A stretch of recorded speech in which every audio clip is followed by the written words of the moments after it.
मौर्य साम्राज्य 321 ईसा पूर्व से लेकर के 185 ईसा पूर्व तक भारत में अपने चरम पर थी। इसकी स्थापना चंद्रगुप्त मौर्य ने की थी। मौर्य साम्राज्य भारत के इतिहास का एक महत्वपूर्ण अध्याय है, जिसकी स्थापना चंद्रगुप्त मौर्य ने की थी। यह साम्राज्य अपने चरम पर अशोक महान के शासनकाल के दौरान पूरे भारतीय उपमहाद्वीप पर फैला हुआ था, लेकिन अशोक की मृत्यु के बाद यह महान साम्राज्य धीरे धीरे डिक्लाइन की ओर बढ़ा और अंततः 185 ईसा पूर्व में समाप्त हो गया। मौर्य साम्राज्य के पतन के अनेक कारण थे, जिन्हें हम 10 मुख्य बिंदुओं में विस्तृत रूप से समझेंगे। पहला है शक्तिशाली शासकों की कमी। अशोक के शासनकाल के बाद मौर्य साम्राज्य में कोई भी शक्तिशाली और सक्षम शासक नहीं आया। अशोक की मृत्यु के बाद आने वाले मौर्य शासक कमजोर और अनुभवहीन थे, जो इतने बड़े साम्राज्य के प्रभावी ढंग से संभालने में असमर्थ रहे। क्योंकि मौर्य साम्राज्य विभिन्न प्रांतों और क्षेत्रों में बटा हुआ था, इस कारण इसे एकजुट रखने के लिए एक मजबूत नेतृत्व की आवश्यकता थी, जिसकी कमी के कारण प्रांतों में विद्रोह और अशांति फैल गई।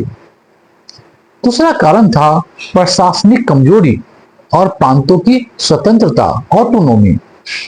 एडमिनिस्ट्रेशन की कमजोरी और एरियाज की जो ऑटोनोमी थी, वो भी इस साम्राज्य को पतन के पीछे ढकेल दिया। अशोक के बाद मौर्य साम्राज्य का सेंट्रलाइजेशन, जो प्रशासनिक ढांचा था, वो कमजोर पड़ गया। साम्राज्य के विभिन्न प्रांतों के गवर्नर अधिक इंडिपेंडेंस हो गए और केंद्र सरकार के प्रति अपनी निष्ठा खो बैठे। इन गवर्नरों ने अपने अपने क्षेत्रों में स्वतंत्रता की घोषणा कर दी, जिससे साम्राज्य के विभिन्न हिस्सों में बिखराव होने लगा और मौर्य साम्राज्य का डिक्लिनेशन विघटन शुरू हो गया। तीसरा था अशोक की धम्म नीति। अशोक की धम्म नीति ने साम्राज्य की सैन्य शक्ति को कमजोर बना दिया। अशोक ने कलिंग युग के बाद युद्ध और हिंसा को त्याग कर अहिंसा का मार्ग अपनाया, जिससे मौर्य सेना का मनोबल गिर गया। युद्ध और सैन्य अभिमानों के बजाय अशोक ने धार्मिक और सामाजिक कल्याण कार्यों को अधिक इंपॉर्टेंट दिया, जिससे सेना की शक्ति और सैनिकों की युद्ध क्षमता में कमी आ गई। इस कारण जब बाहरी आक्रमणकारियों ने अटैक किया, तो मौर्य साम्राज्य की रक्षा करने के लिए पर्याप्त सैन्य बल नहीं थी, फोर्स नहीं थी। चौथा कारण था फिनेंशियल क्राइसिस, वित्तीय संकट। अशोक के शासन काल के दौरान भारी मात्रा में आर्थिक संसाधन धार्मिक और कल्याणकारी कार्यों में खर्च कर दिए गए। अशोक द्वारा बनवाए गए स्तूप, विहार और स्तंभों पर अत्यधिक धन खर्च किया गया, जिससे राजशाही खजाने में कमी आ गई। इसके अतिरिक्त भारी कर प्रणाली और प्रशासनिक खर्चों ने साम्राज्य की आर्थिक स्थिति को और अधिक कमजोर बना दिया। वित्तीय संकट के कारण साम्राज्य की आर्थिक संरचना ढह गई और यह सैन्य और प्रशासनिक आवश्यकताओं को पूरा करने में भी असमर्थ हो गया। पांचवा कारण था विद्रोह और प्रांतीय स्वतंत्रता की घोषणा। अशोक की मृत्यु के बाद साम्राज्य के विभिन्न प्रांतों में विद्रोह और अशांति की स्थिति उत्पन्न हो गई।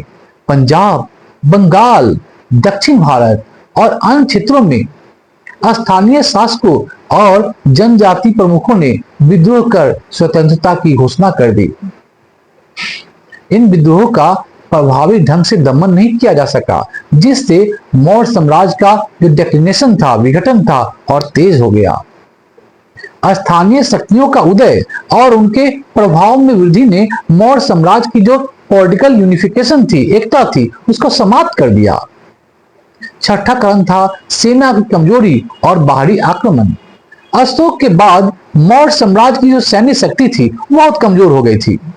अहिंसा की नीति के कारण सैनिकों की संख्या और युद्ध कौशल में कमी आ गई थी। अशोक की मृत्यु के बाद यूनानी, शक और कुषाण जैसे बाहरी आक्रमणकारियों ने भारत के उत्तर पश्चिमी क्षेत्रों पर आक्रमण किया।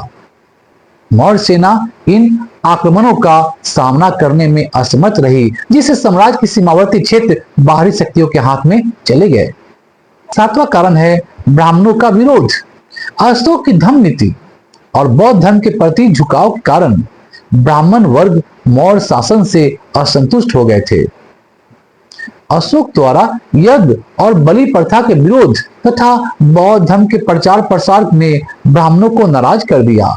ब्राह्मणों ने मौर्य शासन के प्रति विद्रोहात्मक रुख अपनाया और जनता को भी मौर्य शासन के विरुद्ध भड़काने का कार्य किया।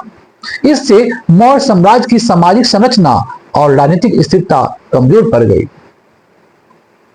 आठवां कारण है वंशीय संघर्ष और इंटरनल डिस्प्यूट्स। अशोक की मृत्यु के बाद मौर्य वंश में सत्ता के लिए आंतरिक कलह और संघर्ष की स्थिति उत्पन्न हो गई।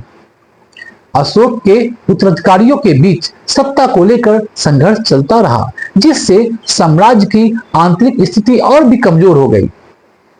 इस आंतरिक संघर्ष का लाभ उठाकर प्रांतीय शासकों ने विद्रोह कर दिया और वे साम्राज्य से अलग हो गए। मौर्य साम्राज्य के पतन का एक और प्रमुख कारण था व्यापारिक मार्गों पर नियंत्रण की कमी।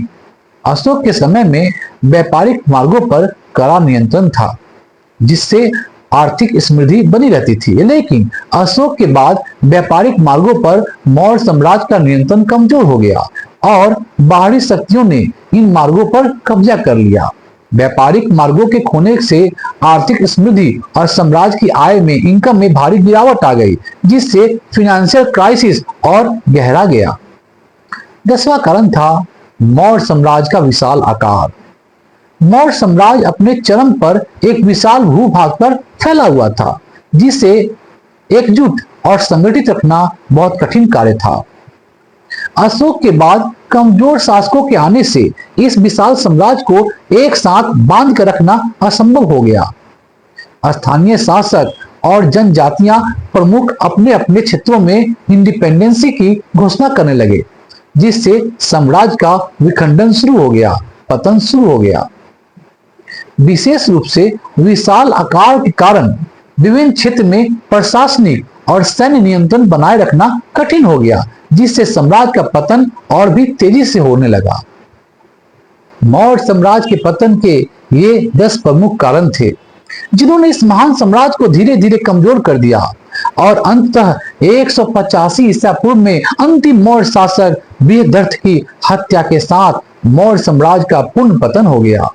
मौर्य साम्राज्य के पतन से भारतीय सब कॉन्टिनेंट में राजनीतिक अस्थिरता का दौर शुरू हो गया, जिससे अनेक छोटे छोटे राज्य और शक्तियां उभर कर सामने आई। मौर्य साम्राज्य के पतन से इतिहास की यह सीख मिलती है कि एक मजबूत और संगठित प्रशासन, कुशल सैन्य शक्ति और संतुलित आर्थिक नीति ही इस साम्राज्य को लॉन्ग टर्म स्टेबिलिटी और ग्रोथ को बनाए रख सकती है।